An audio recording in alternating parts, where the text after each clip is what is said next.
ఆదిలాబాద్ జిల్లాలో బీజేపీ అభ్యర్థి గోడెం నాగేష్ పై కాంగ్రెస్ అభ్యర్థి కంది శ్రీనివాస్ రెడ్డి ఫైర్ అయ్యారు. ఎన్నికల కమిషన్ నియామావళికి అనుగుణంగా నాగేష్ నామినేషన్ పత్రాలను దాఖలు చేయలేదని, వెంటనే ఆయన నామినేషన్ తిరస్కరించాలని శ్రీనివాస్ రెడ్డి డిమాండ్ చేశారు.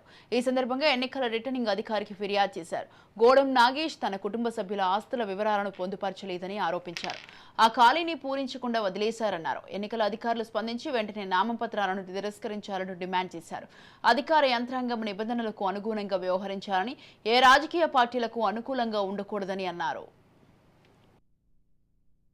కాంగ్రెస్ తరపున చేయడం జరిగింది.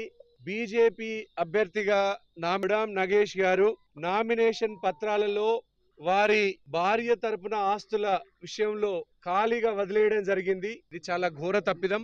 కనీసం లేవనో ఉన్నవనో నాట్ అప్లికేబుల్ ఏది రాయకుండా బ్లాంక్ వదిలేయడం జరిగింది. నంబర్ 7 లో కూడా ఆయన ఆస్తి పాస్తుల్ని డీటెయిల్స్ ఆఫ్ ద అసెట్స్ ని 2 కాలమ్స్ కూడా బ్లాంక్ వదిలేయడం జరిగింది. మొత్తం 3 కాలమ్స్ ని ఆయన బ్లాంక్ వదిలేయడం జరిగింది. ఏ అభ్యర్థి అయినా తన ఆస్తులు, తన భార్య ఆస్తులు డిక్లరేషన్ చేయాలి, లేదంటే నామినేషన్ రిజెక్షన్ తిరస్కరణకు గురైతుందని ఎన్నికల నియమావళిలో స్పష్టంగా ఉన్నప్పటికీ కూడా ఆ నియమావళికి అనుగుణంగా లేకపోవడం, ఇది ముమ్మాటికి కూడా గోడెం నాగేష్ గారు చేసినటువంటి ఘోర తప్పిదం.